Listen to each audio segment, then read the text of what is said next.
Hi there, I'm Haley Morgan. 2 weeks before my wedding, I found a note on my parents' kitchen counter. Wedding's off. Expect a call from my lawyer. No call, no explanation, just silence, but that wasn't the worst part. They used my wedding plans for someone else. My own sister, my money, my venue, even my dress reassigned like I was never part of it. What kind of family does that? And what happened 48 hours later? I promise it changed. Everything. I arrived at my parents' house earlier than usual that morning. The sun hadn't fully risen yet, casting that soft, dim orange light across the windows of the quiet Charleston neighborhood. I'd planned to drop off the final cake samples and the newly printed invitations before heading into work. Everything had been scheduled down to the hour these last few weeks, and I'd been careful not to overstep, especially with my mother. I let myself in through the side door like I always had. No voices, no faint sound of the television humming in the background, not even the soft clink of my mom's favorite teacup. The house felt still. Then I saw it. A single sheet of paper lay folded in half. On the kitchen counter, right where my mother usually left cheerful post-it notes, reminders about flower pickups or seating charts. But this wasn't her usual handwriting. This wasn't blue ink with loopy curves. This was black, sharp, and cold. Weddings off. Expect a call from my lawyer. That was it. No greeting, no signature, no damn explanation. For a moment, my body just froze. No breath, no movement. My mind went silent, as if it couldn't process the fact that 7 words had just detonated everything I had been planning for the last year. I didn't scream, I didn't cry, I didn't even text my fiancé Logan Blake. Instead, I picked up my phone and typed one word back to my mother. Understood. I drove home in complete silence. The roads were almost empty, but I couldn't hear the hum of the engine or the soft thuds of tires over pavement. It felt like my body had gone somewhere else and left me behind to deal with the wreckage. I didn't go to work that day, didn't call anyone. I sat on the edge of my couch, still in my shoes, replaying every conversation from the past month. What had I missed? Was it when I disagreed about the number of guests, or when I told Chloe Morgan she couldn't bring a +1, she just started dating? No, this wasn't sudden. This wasn't a tantrum. Someone had planned this. By nightfall, still hadn't heard from them. Not one call, not even a follow-up to that note. But I got something else. A message from my cousin Jenna Wells popped up on my screen. Hey, I think this was meant for someone else, but it showed up in my email. You should see it. Attached was a screenshot of a group chat titled Morgan Family Wedding Changes. My heart pounded as I scanned. The names Eleanor Morgan, Chloe Morgan, Thomas Morgan. They'd been planning a restructured celebration, the same venue, the same guest list, just with Chloe Morgan. Chloe Morgan, my younger sister, recently engaged, was now the centerpiece of the event that was once mine. The florist's invoice had been updated, replacing my name. The photographer's new draft timeline listed Chloe Morgan and Logan Blake as the couple. I wasn't just removed, I was replaced. I stared at the screen, reading the same message over and over. Chloe Morgan had even joked in one message, "At least now, the photos will be cute." My mom replied with a heart emoji. My fingers trembled. My vision blurred, not from tears, but from the kind of fury that only comes when someone peels your skin off slowly while smiling to your face. The worst part, I had let them manage the venue. I'd trusted them with the deposits, the accounts, the scheduling, because they were family, because they told me it was easier that way, easier to erase me. I thought back to the time Mom insisted we pick a neutral dress. Something simple, she'd said, so you don't overshadow the room. Or when Dad told me he'd handle the final payment. Don't worry, sweetie, we've got it covered. But this wasn't about cost. It wasn't about preferences or logistics. This was intentional. They didn't just pull the rug out from under me. They'd wrapped me in it and dragged me out the door while replacing me with a smile. And they didn't think I'd fight back. They'd miscalculated badly. I opened a new folder on my laptop, titled for the record, screenshots, receipts, messages. I began dragging everything in one by one. No one would believe me without proof. But I wasn't doing this to convince anyone. I was doing it to protect myself from this day forward, because now I understood something I should have realized a long time ago. They never planned to share the spotlight with me. It was just a filler until someone better came along. As I stared at that digital folder, starting to fill with evidence, my voice came out barely louder than a breath. They think I won't fight. That's the only part they got wrong. I didn't. Always stay silent. I used to fight back until they taught me it wasn't worth it.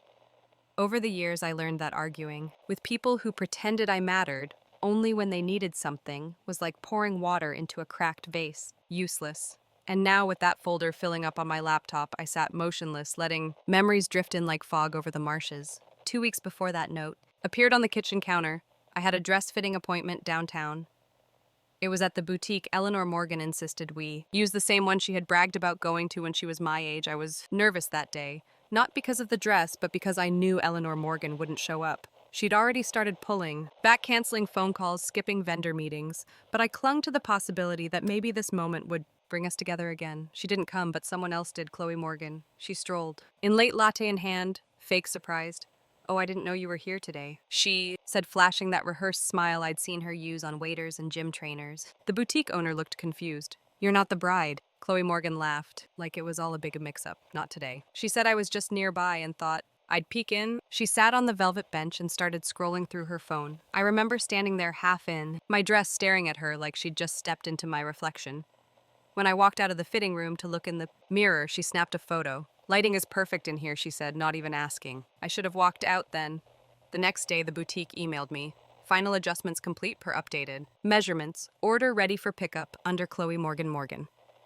They had taken my dress, not metaphorically, literally. My name wasn't on the invoice anymore, and the boutique said it was per family request. Family, I didn't respond. I just sat at my kitchen table for hours, fingers wrapped around a coffee cup that went cold twice. At some point, I opened the boutique's Instagram out of habit, and there it was, a perfectly curated little montage tagged with autumn leaves in the caption, "So happy for Chloe Morgan. Perfect fall wedding," I watched. Chloe Morgan walked down the aisle in my dress in my venue with my string quartet, playing the same piece I'd handpicked for my entrance. Every frame glowed like a magazine spread. Eleanor Morgan and Thomas Morgan beamed. With pride, they toasted champagne. They hugged Chloe Morgan like she was the crown jewel of the family, and not once was I mentioned. Not a thank you, not a photo tucked into a corner, not even a tag on social media. I wasn't even a ghost at the party. I stared at the screen in stunned silence. The comments rolled in beneath the video like confetti. She's glowing. Eleanor Morgan raised such a beautiful bride. This family knows how to throw a wedding. The irony nearly made me laugh.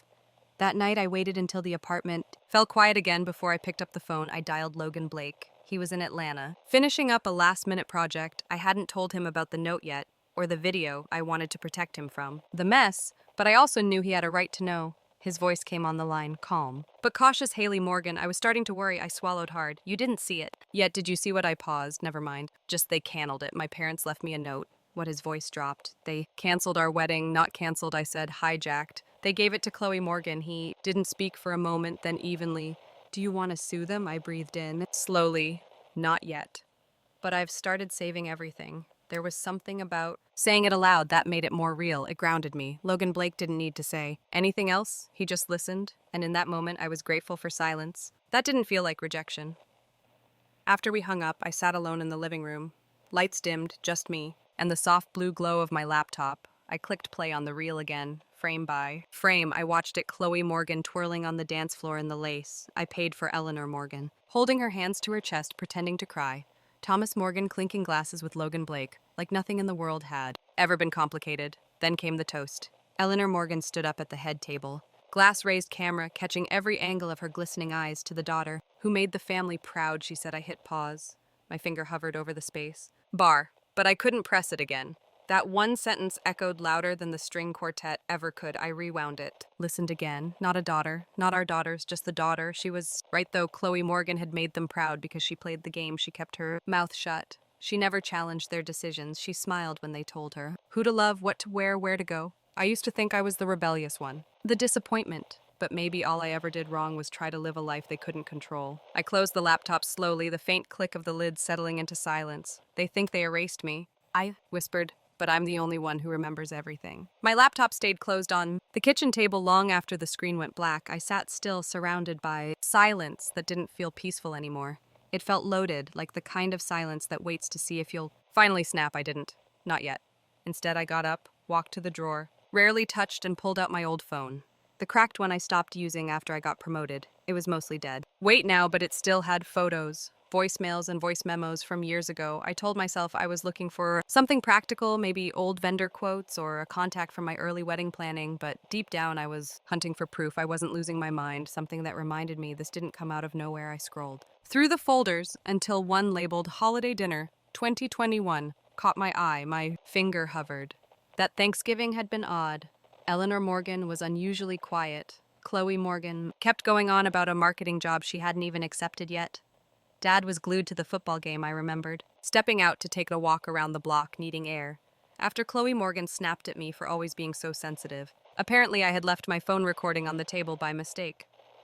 When I pressed play, the background clinks of silverware filled the room again. Then Eleanor Morgan's voice. Too casual, too smooth. She's a sweet girl, she said, and I already knew she meant me. but she's just not like Chloe Morgan, not driven, not special. She's fine. That word fine cut deeper than anything vulgar ever could. It wasn't rage or rejection, it was dismissal, like I was a bland wallpaper in their home. Not worth changing, not worth admiring. She doesn't push herself, she's content.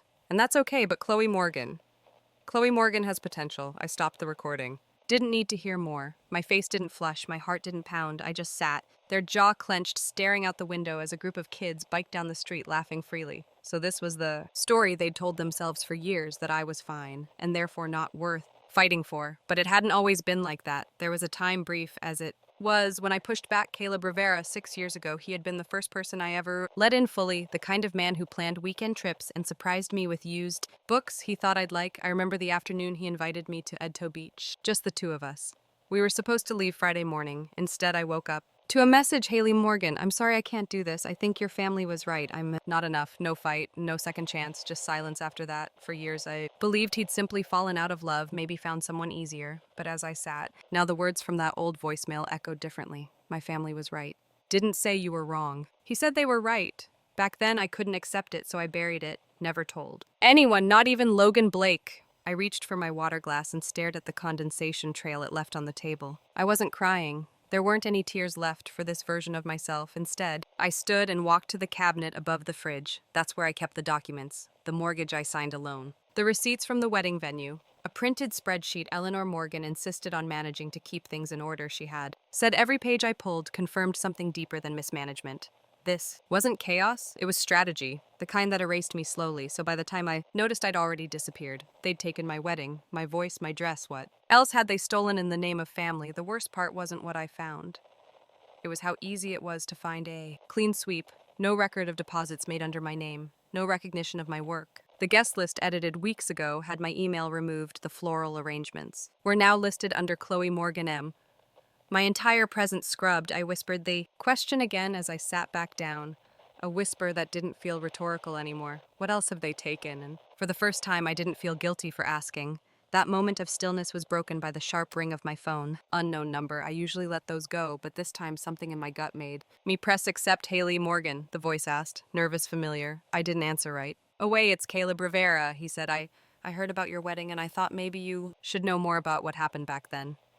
The room spun slightly, not from surprise, but from recognition. This wasn't a ghost returning. It was a piece of the puzzle I'd never been allowed to hold. I leaned forward, pressing my palm to my forehead, a familiar ache built behind my eyes. I kept my voice calm. "I'm listening." Caleb Rivera didn't hesitate once I said I was listening. "She threatened me, Haley Morgan." I didn't know what else to do. His voice cracked, but I didn't speak. I needed the full story, not comfort. She didn't just tell me to back off. She called my office. My manager said I was involved with someone who had mental instability, that you were emotionally fragile, needed constant care, and that our relationship was affecting your health, that I was contributing to it.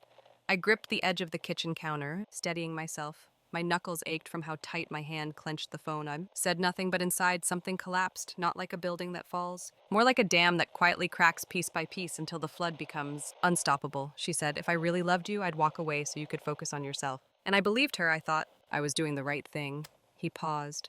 I could hear it, the regret, the weight he'd been carrying all these years. "I'm sorry, I know it doesn't fix anything." I nodded, even though he couldn't see it. My voice came out calm, nearly flat. "It doesn't," I said, "but thank you for telling me." We exchanged no goodbyes. I hung up, placed the phone on the table, and stared at the window where the streetlight outside glowed over empty pavement. Then I picked up my own thoughts, like shards on a tile floor, fitting them into something resembling a timeline. The pattern was clear now, not just in hindsight, but in cold, deliberate detail. Control. Eleanor Morgan didn't just block my path, she bulldozed it and then told me I had no sense of direction.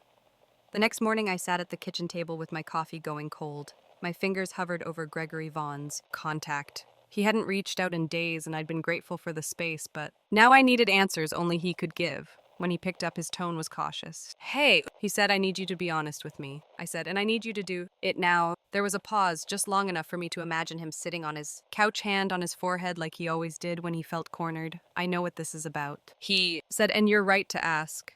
He told me about the day he went to my parents' house, months before he proposed. She called me into the sunroom. Your dad wasn't there. She had a folder, said it was something to help me make the right choice before the engagement. He sighed.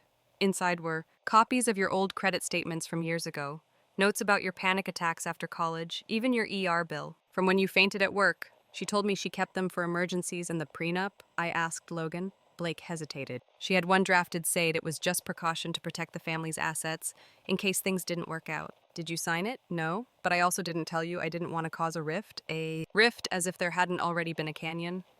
Thank you, I said, and ended the call. Before I said something I couldn't take back, I stood up, walked into my bedroom, and pulled the small metal box from the back of my closet.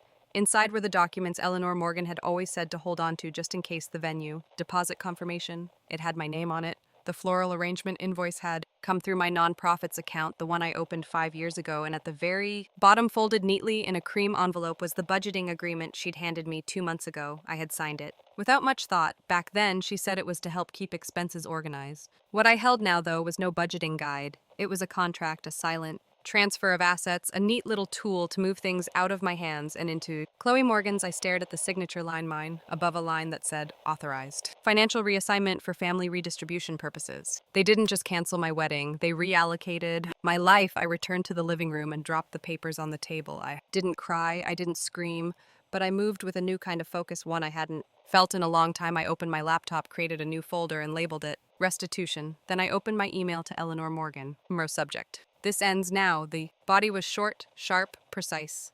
You've taken enough from me. If you continue, we'll take back everything legally, publicly, permanently. Consider this your last warning. I clicked send, and for the first time in what felt like forever, I felt the knot in my chest loosen. Not because I was done, but because I had finally started. I didn't wait for her reply. I shut the laptop, pushed my chair back, and walked to the window. The sun was beginning to creep over the edge of the rooftops, casting that strange gray-blue light across the empty street. Outside, the kind of light that feels like a warning. I stood there longer than I meant to, arms folded, heartbeat steady, but hard. I wasn't expecting peace, not from them, not from this, but I thought, maybe, just maybe, the silence would last a little longer. It didn't. A buzz from my phone dragged my eyes down to the screen. Notification from Facebook. Chloe Morgan had posted something. I hesitated, thumb hovering above the screen. Then I tapped. Her post was long crafted, the kind of message someone spends time rehearsing, not just in writing, but in the mirror over breakfast, while twisting a wedding ring she didn't earn. She called me unstable, accused me of fabricating stories, of having a long-standing pattern of emotional volatility. She claimed I was undermining the unity of the family and lashing out because I couldn't handle not being the center of attention. Eleanor Morgan had liked the post. Thomas Morgan left a heart reaction. My stomach turned, but I didn't cry. I didn't pace or shout or throw the phone like I would have years ago. Instead, I opened my screenshot. Tool captured the post, the comments, the timestamps, saved them into the folder. Titled, Restitution. If they thought this would break me, they hadn't been paying attention.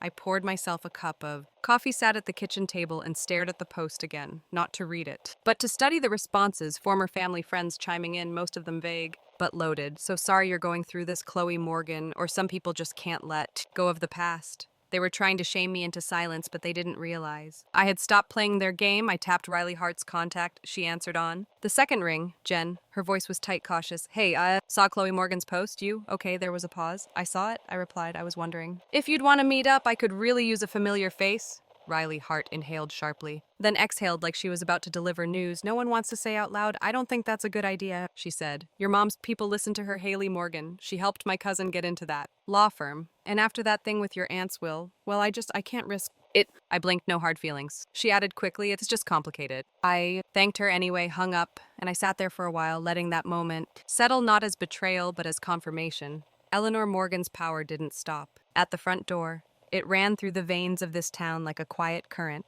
No one dared swim against. I took my time that afternoon. Did the dishes, cleaned the bathroom, watered the succulents by the windowsill, let the silence stretch, not out of avoidance, but because I needed the space to think without their noise. At dusk, I picked up the phone again. This time I called Chloe Morgan. She answered like she'd been expecting it, finally decided to talk. I'm only going to say this once, I said, keeping my voice low and even. Take down the post. There was a beat of silence, then laughter. Not the amused kind, the mean kind, the kind she used in high school when she knew she had backup. You can't seriously think anyone believes you now. She said, you sound paranoid. Just like Mom said, I'm not asking for belief. I said, I'm asking for space. If you keep this up, I won't stay quiet, and I won't just defend myself. I'll dismantle every version of this family you're clinging to. Is that a threat? She snapped. No, I said that's a boundary. The difference is I'll keep mine. Whether you keep yours is up to you. I ended the call before she could respond. 2 hours later, as the sky dimmed into a soft purple haze, There was a knock at my door I wasn't expecting. Anyone, I checked the peephole. A man in uniform holding an envelope. Courier. Delivery for Haley Morgan. Morgan, I signed, thanked him, and closed the door. The envelope was heavy, thick paper I sat on. The couch slid a finger under the seal and pulled out a neatly folded document. Legal notice of removal, beneficiary revocation. The language was formal, cold, bullet pointed. As of this date, Haley Morgan is hereby removed from all family estate considerations, including property. Financial trusts and personal assets managed by the Morgan Family Trust. No. Reasons listed. At the bottom in clean slanted ink was a single closing line as, of now you are no longer considered part of this family's future. I stared at it, felt no rush of heat, no bile at the back of my throat, just a long, slow breath leaving my chest. I folded the paper carefully, set it on the table next to the screenshots, then stood up and walked toward my desk. They thought they'd buried me, but all they'd done was draw a line, and for the first time in my life, I was ready to step over it. I didn't sit down right away.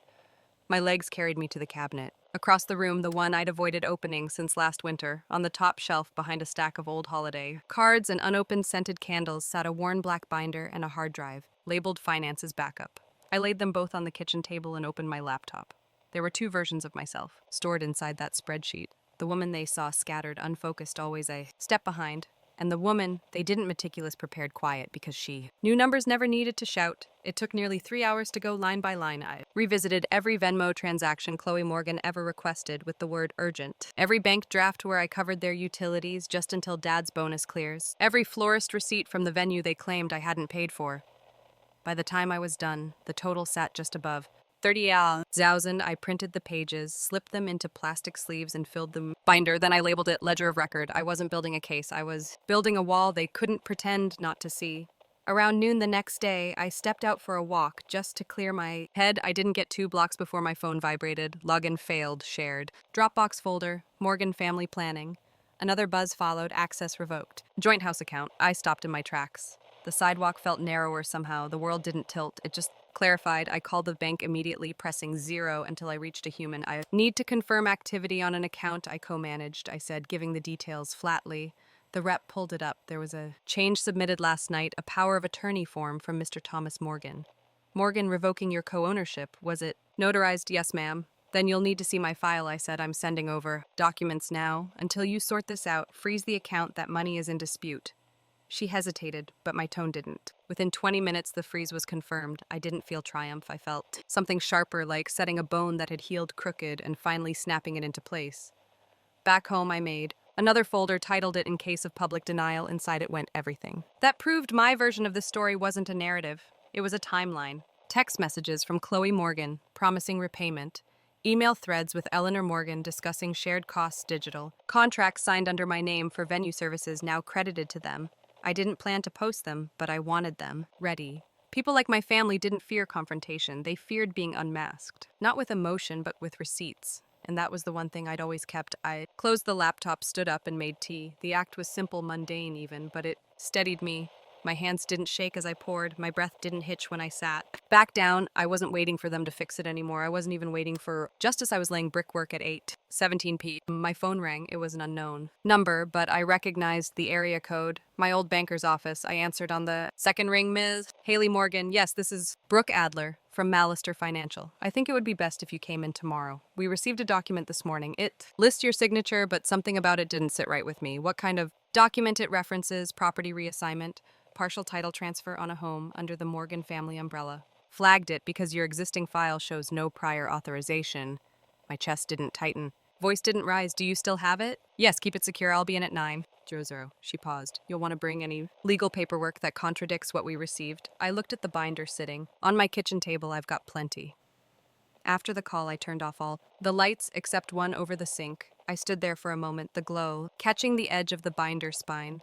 They taught me to be polite, to not raise my voice, to apologize even when I wasn't wrong, but they never taught me what to do when I stopped caring what they thought, and now they'd picked the wrong thing to forge. Morning broke with the kind of chill that didn't come from the weather. My shoes echoed through the office lobby, muted by the heavy carpet, but my steps were precise. I'd worn navy. Clean, professional, forgettable. I didn't need to stand out today. I needed to stand tall at 9:26. Our front desk buzzed. Haley Morgan Brooke Adler, the receptionist, called across the open space. There's a delivery. For you. I turned toward her. Just as a man in a gray blazer stepped into view, holding a document tube and a clipboard. Haley Morgan, he asked. Expression neutral, I nodded. You've been served. He placed the envelope in my hands, had me sign, and left before I could say a word. I walked back to my desk, slowly sat down, and peeled the seal open.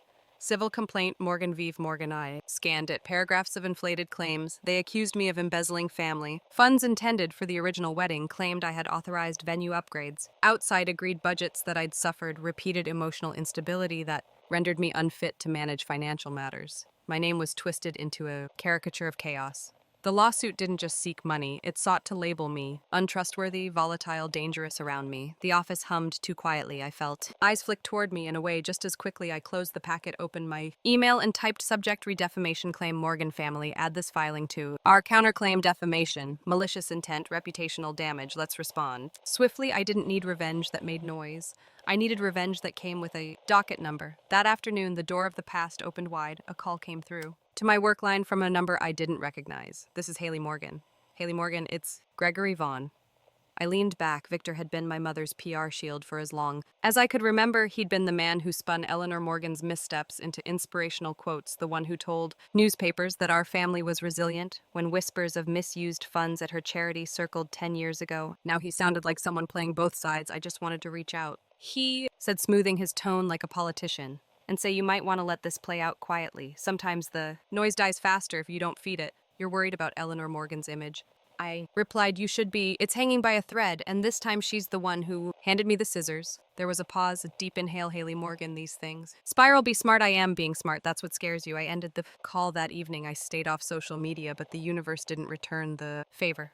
My phone buzzed with a notification. Eleanor Morgan posted a new status update. I didn't click right away. I waited, took a sip of the chamomile tea I didn't want, but had made out of habit. Then I opened it. It's hard being a mother, it began. You try to raise your children with compassion. You sacrifice. You guide. But sometimes when pain twists a child's view, all they can see is betrayal. Where there was once love, there was no name, but everyone knew who it was. About the comments poured in, people from church, neighbors from our old block. Chloe Morgan's new in-laws. She's lucky to have you as a mother. Some kids just turn bitter, no matter what you give them. I've seen this before. It's the money, always the money. I printed the post. All 57. Comments, highlighted names, took screenshots of every mutual connection who clicked like. Then I handed them to my attorney. Don't respond, she said. I won't, but you will. We began outlining our timeline when Chloe Morgan first asked for the deposit loan. When Eleanor Morgan sent me the budget spreadsheet that later reallocated assets, when the house was listed with my name on the agreement, when the Dropbox folder was mysteriously wiped, I didn't need to argue with strangers online. I had a courtroom. 3 days later, an email came through just after breakfast. Court date confirmed, Morgan vs. Morgan civil. Division room 204 hearing set for 3 weeks out. I stared at the date. Then my reflection in the kitchen window blurred by the morning haze. They wanted to embarrass me, silence me, redefine me, but the only thing they'd accomplished was sharpening my resolve. I turned from the window and spoke out loud to no one but myself. You want a public fight, fine, but I'm bringing every truth you buried. After I closed the email confirming the court date, I didn't sit down. I didn't scroll through more evidence or rehearse possible questions. I walked straight to the living room window, pulled back the curtain, and stared out into the quiet early evening stillness. The streetlights flickered on as the sky dimmed, and I stood there in silence, one hand gripping the edge of the curtain, the other resting against my thigh, steady and warm. This was no longer about my wedding. It hadn't been for a while. This was about years of being told what I was allowed to want and who I was allowed to be. I sat at my desk, opened my laptop, and created a new folder. I titled it Simply Truth. Then I wrote the first post. No preamble, no emotional introduction, just a headline. My name is Haley Morgan, and here's what they erased underneath. I dropped in screenshots one by one, bank transfers from my account to Chloe Morgan's over the past 5 years, labeled venue deposit catering, emergency travel reimbursement. The agreement my mother had handwritten, initialed JM, with promises to reimburse half the wedding expenses once family stability was achieved. A clipped video shaky from my phone camera of Eleanor Morgan. Sitting in my apartment kitchen last spring, her voice low sharp, if you love him, you'll sign it.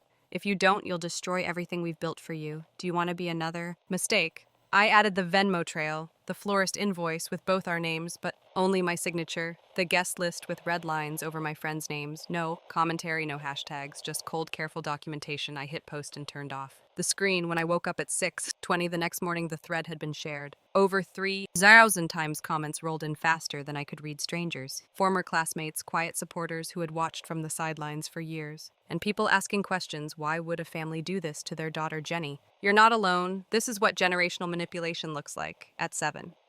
My phone rang. I didn't recognize the number I picked up anyway, Haley Morgan. Chloe Morgan's voice said, brittle and shaking. What the hell are you doing? I'm telling the truth, I said simply. You've made Mom look bad. You've made all of us look damaged. Waited. You think the internet is going to fix this, she hissed. You think they'll love you for tearing us apart in public? No, I replied calmly. I think they'll understand that I stopped letting someone else define me.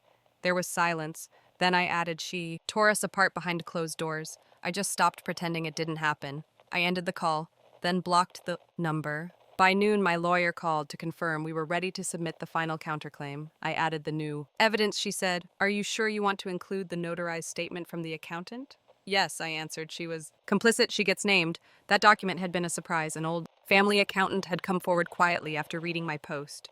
She had resigned years ago, citing health reasons. In her notarized letter, she confirmed that Eleanor Morgan had rerouted donations meant for a charity account set up under my name into a separate trust controlled solely by her and my father. She included dates, transfer logs, even scanned copies of altered receipts. This wasn't just an ugly divorce from my family. It was financial fraud on paper and ink and all. Of it had my name tied to it without my consent, the updated counterclaim listed. Breach of fiduciary duty, financial misrepresentation, emotional distress, unjust enrichment. We printed it on ivory stock and had it hand-delivered. Didn't check Facebook again that day, but that night as I lay in bed, my phone buzzed once more. This time from an unknown number. I didn't answer. Instead, I opened the screenshot folder and scrolled through them one by one until my breathing evened out. The next morning arrived with a steady drizzle. I dressed in a slate gray blouse, hair pulled back, heels low but firm. I didn't want to make a statement. Wanted to be the one who stood when everyone else sat down. The courthouse hallway was quiet, pale green walls long. Benches. Chloe Morgan was already seated near the far end, her lawyer beside her. She looked up when I entered but said nothing. Eleanor Morgan stood near the wall, arms crossed, avoiding my eyes entirely. A man with a press badge stepped forward. Ms. Haley Morgan, he asked quietly, do you have anything you'd like to say before we go in? I looked past him through the door that would open onto rows of polished seats, recorded testimony, and legal arguments. Then I met his gaze. Just this, I said. When someone tells you silence is love, they're usually trying to keep you from speaking. The courtroom doors opened with the kind of hush that follows a storm. Not precedes one, a bailiff called our case, and I stepped forward with my attorney. Beside me, heart steady, breath deliberate. I wasn't trembling. Not anymore. Nerves had burned off weeks ago. What was left now was clarity. Chloe Morgan sat across the aisle, shifting in her seat. Her lawyer whispered something, but she wasn't listening. Eleanor Morgan remained standing. Near the edge of the room, hands clenched tight around a stack of papers, Thomas Morgan was there too, though he seemed more like a figure propped up than a participant. He avoided my gaze the entire time. And Judge, an older woman with hair pulled tightly into a bun and a voice that borked no posturing, asked both sides to keep emotions out of their presentations. This isn't a reality show, she said bluntly. It's civil court facts, please. I let my lawyer do most of the talking. Contracts, transfers, recorded conversations. We submitted everything. When it was their turn, Eleanor Morgan's side attempted to argue emotional instability, to which the judge raised an eyebrow and asked for clinical documentation. None was provided. By the end of it, there were no slammed gavels, no dramatic gasps. The ruling was measured. Independent audits to be conducted. Haley Morgan granted temporary legal authority over disputed funds and all remaining property matters to be resolved through civil mediation. When it was over, Eleanor Morgan didn't speak. Chloe Morgan stormed out. Thomas Morgan followed without looking back. I didn't smile. That wasn't what this was for. This wasn't about walking out victorious. This was about finally standing 2 weeks. Passed before I returned to the Morgan house. What used to be home. I arrived, unannounced, mid-afternoon, holding a manila folder with the final settlement papers and the release form removing my name from the deed. The front door wasn't locked. I walked through, my heels soft against the hardwood floors. The hallway smelled the same lavender and furniture, polished, but it didn't feel like it belonged to me anymore. I paused in the kitchen, ran my hand along the edge of the counter where I used to help bake pies for Thanksgiving, passed by the staircase I once sat at. During high school arguments, stood at the doorway of my old bedroom and barely recognized the girl who used to cry into her pillow every time her mother told her, "You're just too much." Nothing had changed everything. Had I placed the folder on the kitchen table, then I pulled my old keys from my coat pocket, set them gently on top. I didn't knock. Didn't wait for anyone to find me. I just stepped out and let the door click shut behind me. A few days later, a plain white envelope arrived at my apartment. No return address. Inside was a personal check. The memo read, "Reimbursement for dress venue and emotional damages, the amount 31,320, an exact match for what I'd tallied in one of my earliest spreadsheets. No note, no apology, just the check. I didn't cash it. I framed it underneath the glass on a small brass plate I had engraved, proof that they knew. It didn't make me whole, but it told me I hadn't imagined any of it. Another week passed before I heard from Riley Hart. Again, her name popped up on my screen during a quiet Friday morning at a cafe by the river. "I saw what you did her." Message read, "If you ever need a partner for what's next, I'm in." I took a sip of my coffee, watching a pair of ducks skim across the surface of the water. My laptop was open, cursor blinking on a new document titled Morgan and Wells, Advocacy and Legal Planning for Women in Crisis. The idea had been brewing ever since the courthouse, because for every woman like me who found her way through the noise, there were 10 more still stuck inside it, wondering if they were the problem. I set my mug down, typed the first sentence of the mission statement, then stopped to read it back aloud. "Freedom isn't loud," I whispered. "Sometimes it's just the sound of no one calling you back," and that more than any verdict or headline was the ending I'd been waiting for. Sometimes the hardest battles aren't the ones fought in courtrooms or over dinner tables. They're the ones where you finally choose yourself over being accepted. If there's one thing I've learned through all of this, it's that family isn't built on silence or submission. It's built on respect, accountability, and the freedom to speak your truth, even when it shakes the room. I didn't win by hurting them. I won by stepping away, by reclaiming the parts of me they tried to rewrite. And maybe that's the real lesson here. Closure doesn't always look like justice served. In headlines, sometimes it's just peace and a quiet morning where no one's trying to control your life anymore. What about you? Have you ever stayed silent to keep the peace, only to realize you were sacrificing yourself in the process? I'd love to hear your thoughts. If this story resonated with you, drop a 1 in the comments or tell me where you're watching from. And if it didn't sit right with you, let me know why. I'm here to listen. If you'd like to hear more stories like this, real, raw, and deeply human, make sure to subscribe to the channel so you don't miss what's next. You deserve to be heard. Let's keep the conversation